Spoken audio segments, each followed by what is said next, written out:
Latavius Powell, I'm the CEO of CSG Wealth Management. We work with about 35 professional athletes, and I have a very, very strong push to come out into the community now and teach. And this is coming from what I saw with NIL. All right, there was a saying that 78% of the athletes were retiring broke, and you would see the guys have their career. But now I'm seeing the young guys, and that really affected me. I'm seeing the young guys come in, and girls come in, and they're making this money, and they're just not doing the right things. They're not filing the taxes. They're not having a budget plan. They're not focusing on credit. So, I decided to step in and start doing NIL panels and teaching. And she's right. We started in Atlanta, right? We started in the city. And those things went very well. A lot of the gentlemen, because it was a group of guys in the first one, a lot of those guys who started in my first panel are now in the NBA, NFL. A lot of them were first round picks. I'm in the NFL. I think Nate Wiggins was at my first one. Isaiah Collier, who was the first round pick to Utah, was at my first one.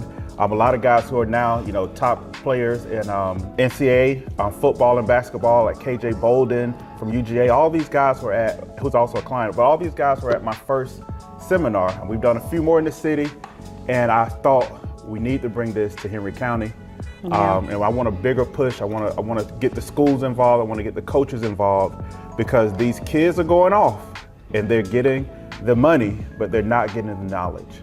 NIL, it stands for name, image, and likeness, right? So it's your name, your own image, your own likeness, right? There was a time where you could not be compensated if you were a non-professional athlete, a college athlete, a high school athlete.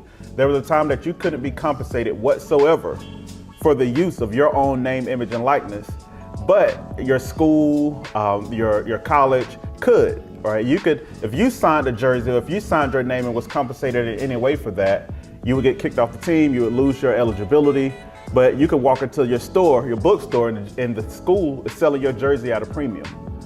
At one point, college sports was the only billion-dollar industry where it was illegal for the person who's really earning the money to make money.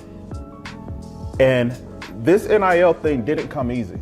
Right, it took a lot of fighting. People had to really fight it. It was fought all the way to the Supreme Court, and the Supreme Court ruled that you should be paid and your kids should be paid